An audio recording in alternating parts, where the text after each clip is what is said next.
오늘의 육아 헤드라인입니다. 남성과 여성 정규직은 비정규직에 비해 결혼 확률이 각각 4.6배와 4.9배 높은 것으로 나타났습니다. 보건복지부에 따르면 2015년 기준 우리나라 국민이 직접 부담하는 의료비 비중은 36.8%로 OECD 평균에 비해 2배 가까이 높았습니다. 국토교통부에 따르면 국공립 어린이집이 설치된 아파트 단지의 절반 이상은 수도권에 몰려있는 것으로 집계됐습니다. 이상 오늘의 육아 헤드라인이었습니다.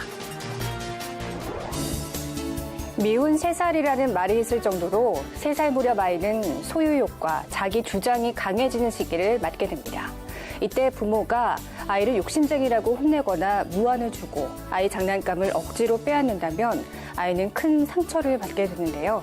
무작정 큰 소리를 내기보다 아이의 입장에서 다시 한번 생각해 주시면서 올바르게 훈육해 주시기 바랍니다. 육아 포커스 첫 소식부터 만나보시죠. 남성과 여성 정규직은 비정규직에 비해 결혼 확률이 각각 4.6배와 4.9배 높은 것으로 나타났습니다. 주희정 한국직업능력개발원 부연구위원 등은 청년층 결혼 이행에 대한 개인 및 사회 가구의 경제적 배경의 영향 분석 보고서에서 이같이 밝혔습니다. 특히 자기 집을 보유한 남성의 결혼 가능성은 집이 없는 사람에 비해 7.2배 높은 것으로 분석했습니다. 여성의 경우는 부채가 많을수록 결혼하는 데 부정적 영향을 미쳤고 지방 거주 여성은 수도권 거주 여성에 비해 결혼 가능성이 1.7배 높은 것으로 나타났습니다. 보건복지부 등에 따르면 2015년 기준 우리나라 국민이 직접 부담하는 의료비 비중은 36.8%로 OECD 평균에 비해 2배 가까이 높았습니다. 가계 직접 부담 비율이 가장 높은 국가는 라트비아였으며 멕시코와 우리나라가 뒤를 이었습니다. 반대로 의료비에서 차지하는 세금과 사회보험 등 공공재원의 비중은 상대적으로 작았습니다. 국공립 어린이집이 설치된 아파트 단지의 절반 이상은 수도권에 몰려있는 것으로 집계됐습니다. 국토교통부가 국회에 제출한 자료를 보면 전국 아파트 중 국공립 어린이집이 설치된 단지는 860곳으로 이 중 약 54%가 수도권에 있는 것으로 나타났습니다. 17개 시도 중 아파트 단지 수 대비 국공립 어린이집이 있는 단지의 비율이 가장 높은 곳은 서울이었습니다. 우리나라 보행자 교통사고 사망자 수는 OECD 회원국 평균보다 2배 가까이 높습니다. 정부가 4년 안에 교통사고 사망자 수를 절반 가까이 줄이기 위한 종합대책을 내놨습니다. 화물차 뒤로 어린아이가 달려나오다 반대편 차로에서 달려오던 차량에 부딪힙니다. 사고가 난 곳은 어린이 보호구역의 횡단보도였지만 사망사고로 이어졌습니다. 우리나라의 인구 10만 명당 교통사고로 숨진 보행자 수는 9.4명, OECD 평균보다 약 2배 많습니다. 특히 교통약자인 노인과 어린이의 사고 비중이 상대적으로 높은 상황입니다. 이에 따라 정부가 보행자의 안전을 높이고 교통사고를 줄일 대책을 마련했습니다. 우선 보행자 통행이 잦은 주택가나 상가 밀집 지역에 차량 운행 속도를 시속 30km 이하로 제한하는 구역을 만들고 이 구역에서 속도 위반 등 주요 법규를 위반하는 경우 지금보다 2배 높은 벌점이 부과됩니다. 어린이 보호구역 안의 법규 위반에 대해서도 지금보다 범칙금이나 과태료를 높이는 방안을 검토하기로 했습니다. 처벌 강화뿐 아니라 보행 환경도 개선됩니다. 보행시간 단축 효과가 큰 X자 횡단보도 설치를 단계적으로 확대하고 야간에도 보행자가 잘 보이도록 횡단보도 조명 설치를 늘리기로 했습니다. 정부는 이 밖에도 교통안전 캠페인 등 홍보활동을 강화해 보행자 교통사고 사망자 수를 2021년까지 42% 줄이겠다는 계획입니다. 치주질환은 감기 다음으로 한국인들이 많이 앓는 질환입니다. 지난해에만 환자가 1,400만 명을 넘었습니다. 잇몸 출혈이 가장 많았고 치아가 시리거나 잇몸에 통증을 느끼는 경우가 뒤를 이었습니다. 문제는 치주질환을 방치했다간 세균이 뇌와 심장 등 신체 다른 곳에도 악영향을 끼친다는 겁니다.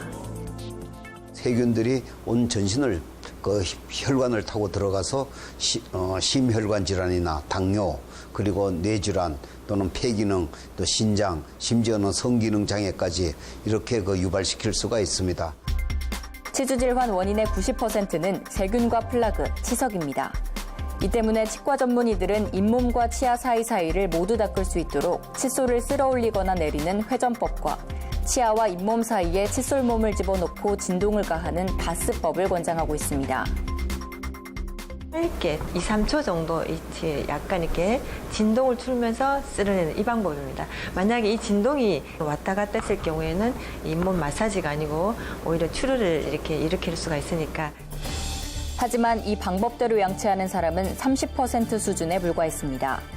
잇몸이나 치과는 사실상 방치하는 사람들이 많았습니다. 전문가들은 한 번도 올바른 양치법을 배우지 못했다고 답한 사람이 절반을 넘었다며 관련 교육을 강화해야 한다고 지적했습니다. 한국 사회가 저출산 고령화의 늪에 빠지며 처음으로 노인 인구가 유소년 인구를 앞질렀습니다. 정년은 60세인데 수명은 늘면서 일하고 싶다는 노인도 10명 중 6명에 달했는데요. 일하려고 하는 가장 큰 이유는 생활비였습니다. 저출산은 심화했는데 기대 수명은 늘면서 65세 이상 노인의 수가 처음으로 14세 미만 인구를 추월했습니다. 전체 인구 중 노인 인구도 13.8%, 노인 인구가 14%를 넘는 고령 사회 진입 눈앞인 겁니다. 재작년 기준 65세 남성의 여생은 평균 18.2년, 여성은 22.4년입니다.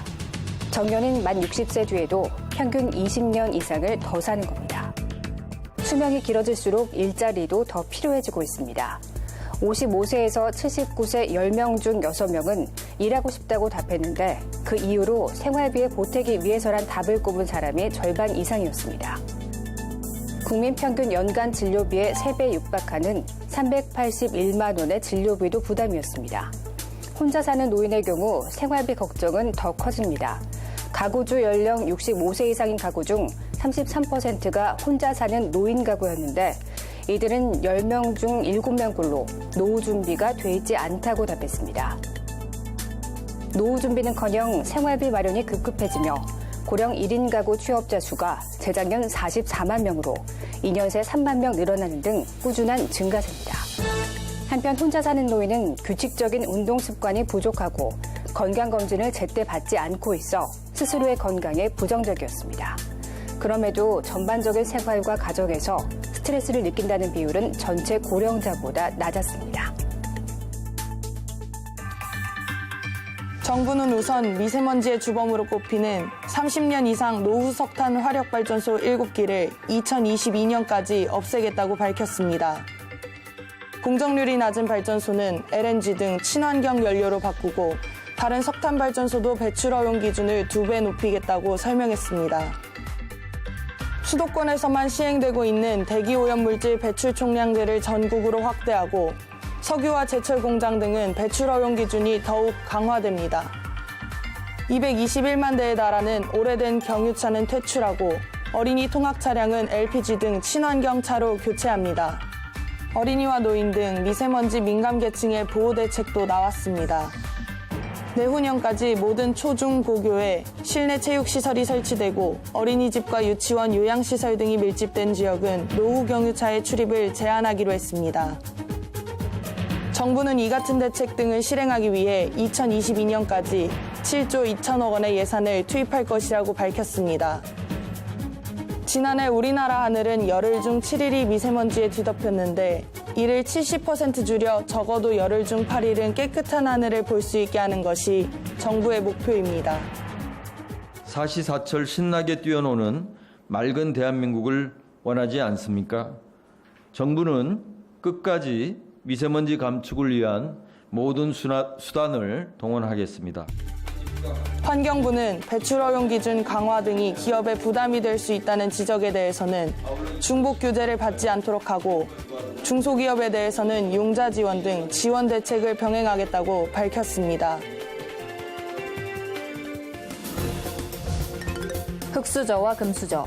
개인의 노력보다는 부모로부터 물려받은 부에 따라 경제적 계급이 나뉜다는 자조적인 표현에 신조어들입니다. 그런데 실제로 경제적으로 어려운 계층이 빈곤을 벗어날 수 있는 확률이 점점 더 어려워지고 있는 것으로 나타났습니다. 한국조세재정연구원에 따르면 2007년에서 2015년 소득계층별 가구의 계층 이동률을 분석했더니 1년 뒤 한 가구의 소득계층이 올라갈 확률은 30%에 불과했습니다. 10가구 중 7가구는 소득계층이 그대로이거나 오히려 더 가난한 계층으로 추락했다는 겁니다. 2007년에서 2015년 사이 소득계층이 올라갈 확률은 꾸준히 낮아진 반면 같은 계층에 머물 확률은 계속 높아지며 계층 고착화 흐름을 보였습니다. 특히 저소득층의 계층 이동은 그야말로 하늘의 별 따기였습니다. 2014년 기준으로 소득 1에서 3분의 1을 빈곤층이라고 했을 때 1년 뒤 가난에서 벗어날 확률은 6%도 되지 않았습니다. 2007년과 비교하면 빈곤 탈출률은 7%대에서 5%대로 떨어졌고 빈곤 유지율은 90%에 육박하는 수준으로 올랐습니다. 개천에서 용난다는 말은 이미 옛말이 된 셈입니다. 관련 보고서는 빈곤층이 가난에서 벗어나지 못하는 결정적인 이유는 일자리라고 설명했습니다. 가구주의 교육 수준이 높고 취업 중인 가구원이 많을수록 가난이 지속될 가능성이 낮았다는 겁니다. 보고서는 정부가 저소득층의 일자리나 교육에 대해 차별적인 지원을 해야 한다고 지적했습니다.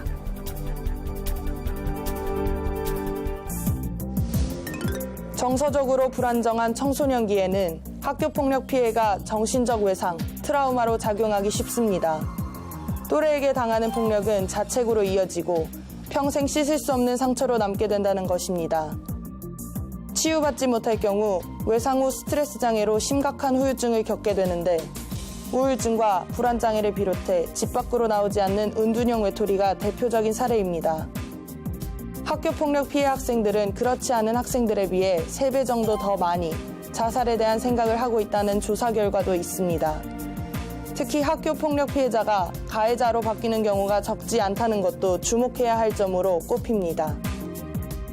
치유가 이루어지지 않으면 피해자의 억울함이 분노가 극대화돼 다른 사람을 괴롭히게 된다는 건데 여기서 학교폭력의 심각성을 엿볼 수 있다고 전문가들은 강조합니다. 학교폭력 이후 피해자의 정서적 상태에 대한 면밀한 분석과 치유가 이루어져야 하는 이유입니다. 아이들이 심각한 어려움이 처했을 때는 제일 첫 번째 해야 되는 게 면밀한 전문적 평가예요. 우울증이 있는지 아니면 외상후 스트레스 장애가 있는지 등등의 아주 정밀한 의학적인 진단이 필요하고 그 이후에 진단에 의해서 무슨 치료가 필요하다. 만약 자녀가 학교폭력을 겪었다면 당장 큰 충격이 없어 보여도 성인이 된 후에 후유증이 나타날 수 있다는 점을 고려해 적극적으로 치유받을 수 있도록 해야 한다고 전문가들은 조언합니다.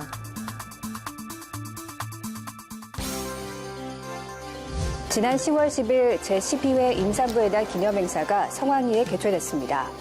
보건복지부가 주최하고 인구보건복지협회가 주관하고 자사가 후원한 이번 행사에는 권덕철 보건복지부 차관, 신원항 인구보건복지협회장, 자사 배우영 대표이사를 포함한 각계 인사와 임산부 및 가족 370여 명이 참석했습니다. 임산부의 날을 이렇게 기념식을 개최하게 된 취지는 임산부의 날을 통해서 임산부가 좀 더 배려받는 사회로 배려받는 문화가 정착되기를 기원하는 마음에서 이런 기념식을 개최하게 되었습니다. 임산부들이 참여하는 다양한 부대 행사도 마련됐는데요. 기저귀 파우치 만들기 코너에서는 곧 태어날 아기를 위해 한 땀 한 땀 바느질에 열중하고 있었습니다. 태교에 좋은 것도 같이 만들어 보고 뭐 임신이나 출산 후에 이런 유익한 정보도 많이 얻을 수 있어서 좋은 것 같아요. 캘리그라피 액자 만들기 코너에서는 임산부들이 정성스레 작성한 편지를 전문가들이 솜씨를 발휘해 멋진 작품으로 탄생시켰습니다. 이외에도 비누꽃 바구니 만들기, 다육식물 만들기 등 임산부가 직접 참여하는 행사가 마련돼 임산부들의 높은 호응을 얻었습니다. 일단 이런 행사를 주최해 주셔서 너무 감사하고요. 근데 이게 10월 10일 한 번밖에 없으니까 저 같은 경우에는 운이 좋아서 이렇게 참여할 수 있는데 그 전에 애 낳은 친구들은 참여를 못해서 되게 많이 아쉬워하더라고요. 그래서 좀 이거 상반기, 하반기 나눠서 할 수는 없는지 좀 그런 생각이 들었고, 오니까 다양한 행사도 너무 많아서 너무 좋은 추억이 될 것 같아요. 토라마 아빠가 이렇게 엄마하고 임산부의 날 행사 왔는데 엄마 아빠를 잘 보고 갔다 올게. 토라미 사랑해. 이날 행사를 주최한 권덕철 보건복지부 차관은 기념사를 통해 정부는 아이 낳고 기르기 좋은 환경을 만듦과 동시에 우리 사회 전반에 임산부 배려 문화가 널리 확산되도록 최선을 다하겠다고 밝혔습니다. 신원항 인구보건복지협회장은 축사를 통해 임산부의 날을 맞은 모든 임산부들에게 감사와 축하 인사를 전한다고 말하며 임산부 배려 문화가 정착되도록 앞장서겠다고 밝혔습니다. 이날 기념식에는 유공자 정부 포상이 이루어졌는데요. 대통령 표창에는 이화여대 목동병원과 제1병원 김문영 교수가 수상했습니다. 자사는 임산부 배려 문화 확산을 위해 노력한 점을 인정받아 보건복지부 장관 표창을 수상했습니다. 임산부의 날은 임신과 출산의 중요성에 대한 인식을 제고하고 임산부를 배려하는 사회 분위기 조성을 위해 2005년에 제정됐습니다. 한편 이날 기념식에는 임산부 배려 문화 확산을 위해 자사에서 제작한 임산부 배려 실천 사례 영상이 상영됐습니다. 함께 보시죠. 당신의 배려가 참 고맙습니다. 정부에서 주는 혜택이 굉장히 많더라고요. 지하철을 타게 되면 임산부 좌석이 따로 있어서 그런 점도 되게 편했고. 제가 백화점에 갔을 텐데요. 엘리베이터 탔는데 삐 소리가 나더라고요. 뒤를 돌아보니까 임산부가 서 계셔가지고 제가 양보를 하고 내렸던 기억이 나네요.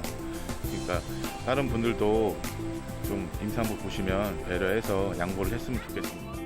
저출산 현상으로 인구가 줄어들고 있는 요즘 우리의 미래를 낳을 임산부들을 보호해주고 배려해줘야 하는 것이 무엇보다 중요한 시기입니다. 그럼 임산부의 상황을 살펴보며 어떻게 해야 할지 볼까요?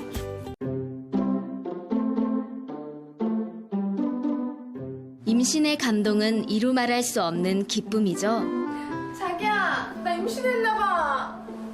임신? 2줄. 와. 가정에서 테스트기로 임신 가능성을 확인한 후 병원에서 질 초음파 검사를 거쳐 최초로 임신 사실을 진단받고 산모 수첩을 발부받습니다. 국가에서 제공하는 임산부를 위한 서비스는 어떤 것이 있을까요? 임산부는 병원에서 발부받은 산모 수첩과 신분증을 지참하여 지역 보건소에 등록하고 다양한 지원 혜택을 받을 수 있는데요. 주로 임신 진단, 임신 초기 검사, 풍진 항체 검사를 지원받을 수 있습니다. 이거는 가방에 부착하시면 임산부 배려 받으시라고 저희가 드리는 거예요.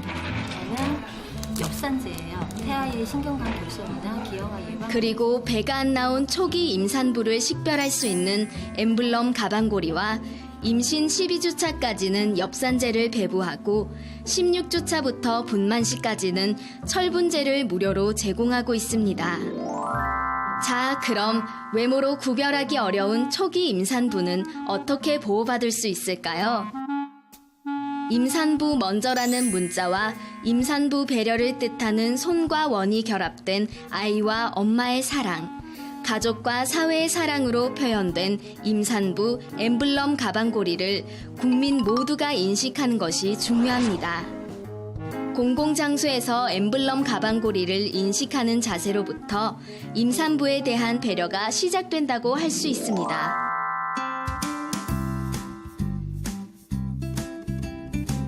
요즘은 직장인 임산부가 많은데요. 직장님, 저 오늘 정기검진 있는 날이에요. 아, 그래요? 아기는 잘 자라나요? 네, 건강해요.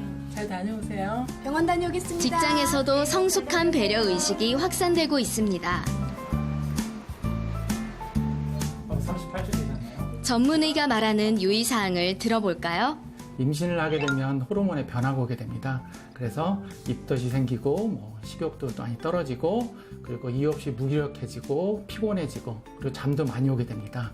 그래서 아빠들은 이제 뭐 가사 노동이라든가 이런 거를 도와주는 것도 중요하지만 엄마의 그 정신적인 부분을 도와주는 그 따뜻한 말 한마디 이런 걸 하는 게 사실상 더 큰 도움이 될 수 있겠습니다. 어디에서나 마주치는 임산부. 그들을 위한 배려 문화가 거창한 것만은 아니랍니다. 거리에서나 가정에서나 우리가 살아가는 평범한 일상 속에서 작은 관심만 갖게 된다면 국가의 미래를 낳는 임산부들에게 누구나 도움의 손길과 따뜻한 행동을 전하는 배려 문화가 자리 잡아가게 될 것입니다. 자, 그럼 우리 지금부터 실천해 볼까요? 엠블렘을 보며 바로 양보하고 바로 배려하는 그런 국민이 되었으면 좋겠습니다. 임산부에 대한 배려, 작은 관심에서부터 시작합니다. 임산부에 대한 배려, 작은 실천에서부터 시작하세요. 당신의 배려가 참 고맙습니다. 국내 유일의 임신, 출산, 육아 전문 방송인 육아방송이 더불어민주당 권미혁 의원실과 공동으로 행복 육아를 위한 정책 토론회를 개최합니다. 나 홀로 육아, 독박 육아는 가라. 한 아이를 키우려면 온 마을이 나서야 한다는 아프리카 속담을 생활 속에서 실천해야 하는 대한민국. 인구 절벽의 벼랑 끝에선 대한민국이 실천해야 할 우선 과제는 바로 엄마, 아빠가 함께하는 행복 육아입니다. 우리나라만이 아니라 전 세계적으로 이 아빠 육아 그리고 사회가 다 육아에 같이 참여하는 게 하나의 트렌드인 것 같습니다. 그래서 아빠 육아에 관심 있는 분들 그리고 모두가 같이 하는 육아에 관심 있는 분들은 이번 토론회에 오셔서 많은 이야기도 해주시고 또 많은 거를 같이 공부하셨으면 좋겠습니다. 보건복지부 여성가족부가 후원하는 이번 토론회에 여러분의 많은 관심과 참여 바랍니다. 일교차가 심한 날씨가 이어지고 있습니다. 아이들의 면역력이 약해지기 쉬운 날씨인 만큼 잠자리에 들 때는 창문을 꼭 닫아주시고 감기에 걸리지 않도록 건강관리에 유의하시기 바랍니다. 육아포커스 마칩니다. 시청해주신 여러분 고맙습니다.